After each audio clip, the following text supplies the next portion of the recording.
Dear students and parents, உங்கள் நல்ல மனசுக்கு நல்லதே நடக்கும். இந்த வருஷம் நீங்கள் நினைக்கிற படிப்பு நீங்கள் நினைக்கிற காலேஜில் கிடைக்கிறதுக்கு உங்களுக்கான கடவுள்கிட்ட வேண்டிக்கிறேன். இப்போ இந்த வீடியோவில் Tamil Nadu agriculture university, Tamil Nadu fishery university, Annamalai university அதில் 2024க்கு ஒவ்வொரு படிப்புக்கும் எவ்வளோ சீட் இருக்குது அப்படிங்கிற சீட் மேட்ரிக்ஸை பற்றி தான் இந்த வீடியோவில் தெளிவாக பார்க்குறோம். கடவுளுடைய கருணையால் இதுவரை 10,000 மாணவர்களுக்கு மேலே நல்ல வழி காட்டியிருக்கோம். இப்போ உங்களுக்கும் நாங்கள் நல்ல வழி காட்டினாங்க நினைக்கிறோம். எந்த ஒரு எஜுகேஷனல் வீடியோ பார்த்தாலும் அப்டேட்டாக பாருங்கள். இது 20/6/2024 அதிகாலை 4 மணிக்கு அப்டேட் பண்ணுறோம்.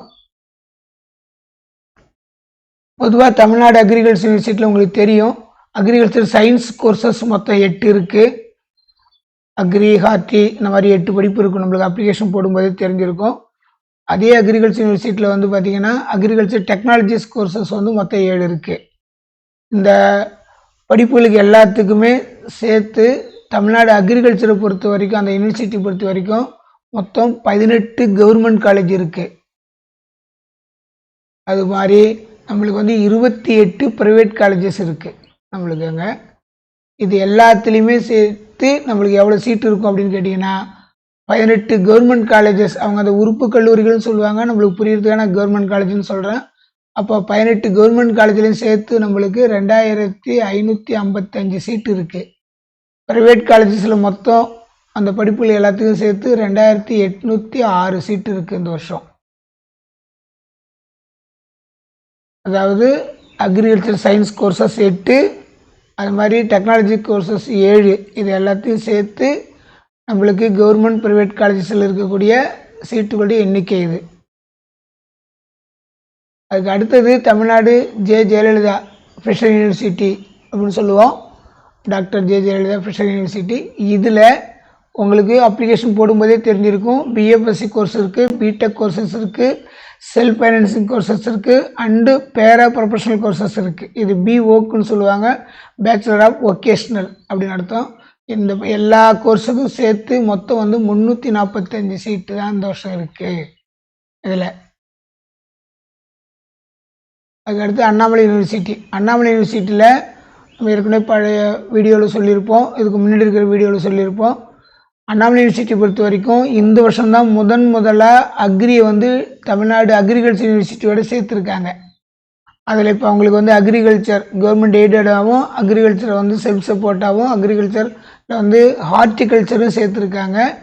இதில் என்னென்னா இந்த வருஷம் மொத்தமே 340 சீட்டு இருந்தான்னு இந்த நிமிஷம் வரைக்கும் சொல்லியிருக்காங்க. இந்த அண்ணாமலை யூனிவர்சிட்டி தனியாக இத்தனை வருஷம் இருந்தது. ஒரு 7-8 ஆண்டுகளுக்கு முன்னாடி எடுத்தவொடனே 4000 அக்ரி சீட்லாம் இருந்தது. அப்புறம் அது 2000 மாற்றினாங்கன்னு சொல்கிறத விட அப்புறம் திரும்ப 1000 ஆச்சு. இப்போ எல்லாம் குறைஞ்சி கடைசியாக 340 தான் நிற்கிது. இது இப்போ இருக்கிற தகவல். இதில் ஏதாவது மாற்றம் வந்தால் நான் உடனடியாக உங்களுக்கு அப்டேட்டில் சொல்கிறேன். பொதுவாக அரசு பள்ளியில் படிக்கக்கூடிய மாணவர்களுக்கு 7.5% உங்களுக்கு தெரியும்.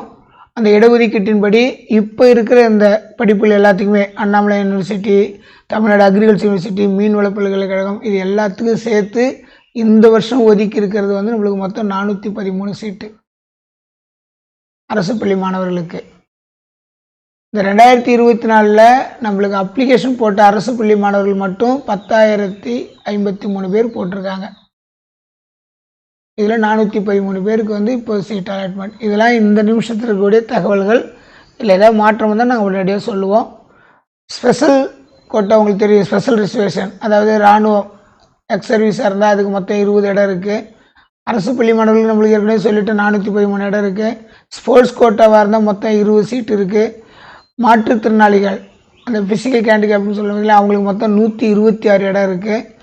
ஒகேஷ்னல் கோர்ஸில் படிச்சிருப்பீங்க, +2 படிக்கும்போதே நீங்கள் ஒகேஷ்னல் கோர்ஸ் படிச்சிருந்தீங்கன்னா உங்களுக்கு 242 இடம் இருக்குது. இது ஸ்பெஷல் ரிசர்வேஷன் சீட்டுடைய எண்ணிக்கை. எப்பயுமே ஸ்பெஷல் ரிசர்வேஷன் இருக்கவங்க அதுக்குரிய அந்த சர்டிஃபிகேட்டை தெளிவாக வச்சுக்கணும். அதை உடனே வச்சுன்னா கவுன்சிலிங் டைமில் கேட்பாங்க, நேரடியாக கூப்பிட்டு உங்கள்கிட்ட ஆய்வு பண்ணும்போது கரெக்டாக காட்டணும். டியர் ஸ்டூடெண்ட்ஸ், இந்த வருஷத்தை பொறுத்த வரைக்கும் முதல்ல அக்ரி கவுன்சிலிங் நடக்கிறதுக்குரிய வாய்ப்பு இருக்கிறதா தான் இப்போ செய்திகள் வந்துகிட்டு இருக்கு. நம்ம கவுன்சிலிங் பார்த்துக்கிட்டு இருக்கோம். இப்போ 18ஆம் தேதி ரேங்க் லிஸ்ட்னு சொன்னாங்க. இன்னும் 19, 20 வரைக்கும் டேட் எக்ஸ்டெண்ட் பண்ணியிருக்காங்க. இப்போ தான் +2க்கு வந்து ரீவேல்யூஷன் டோட்டலில் மார்க் வந்திருக்கு. ஸோ இது வந்து 22 அல்லது 23, 24, 25 அதுக்குள்ளார வந்து கவுன்சிலிங் வந்து ஸ்டார்ட் ஆகிடும். இந்த வருடம் முதலாக அக்ரி ஃபஸ்ட் நடக்குது. அதனால் வந்து நிறைய மாணவர்கள் அக்ரிக்கு விண்ணப்பித்த மாணவர்கள்லாம் ரெடியாக கவுன்சிலிங் இருக்க மாதிரி சொல்கிறோம். ஏற்கனவே ஃபஸ்ட்டு பேஸ் எப்படி நடக்குன்னு ஒரு வீடியோ போட்டிருக்கோம், அதுவும் பார்த்துங்க. நான் ஃபஸ்ட்டு பேசுன்னு இந்த அக்ரியில் சொல்லுவாங்க, நம்ம நடைமுறைக்கான ஃபஸ்ட் ரவுண்ட் சொல்லிக்கிறேன். இந்த ஃபஸ்ட் ரவுண்டில் உங்களுக்கு வந்து உங்களை கவுன்சிலிங் கூப்பிடலன்னா நீங்கள் வந்து மனசு வந்து கஷ்டப்பட வேணாம். அடுத்து வந்து செகண்ட் ரவுண்ட், தேர்ட் ரவுண்ட் அப்படிலாம் வரும். எல்லாத்தோட லாஸ்ட்டாக வந்து ஸ்பாட் அட்மிஷன் ஒன்று கொடுப்பாங்க, ஸ்பாட் அட்மிஷன். அதனால் நீங்கள் அந்த ஸ்பாட் அட்மிஷன் வரைக்கும் வரலாம். ஏற்கனவே ப்ரீவியஸ் வீடியோவில் சொல்லியிருக்கோம், அக்ரியை பொறுத்த வரைக்கும் மிக மிக முக்கியமான ஒரு விஷயம் ஸ்லைடிங் தான். அந்த ஸ்லைடிங்கை பற்றி அவங்க ரேங்க் லிஸ்ட் வந்த பிறகு ஃபஸ்ட் ரவுண்டு ஆரம்பித்தோடனே நான் உங்களுக்கு தெளிவாக சொல்கிறேன். தொடர்ந்து இந்த இது வந்து நீங்கள் பார்த்துக்கிட்டே இருந்தால் உங்களுக்கு தெளிவாக தெரியும். மீண்டும் ஒரு முறை உங்கள் நல்ல மனசுக்கு நல்லது நடக்கும். இந்த வருடம் நீங்கள் நினைக்கிற கல்லூரியில் நீங்கள் நினைக்கிற படிப்பு கிடைக்க கடவுள்கிட்ட வேண்டிக்கிறேன். நன்றி, வணக்கம்.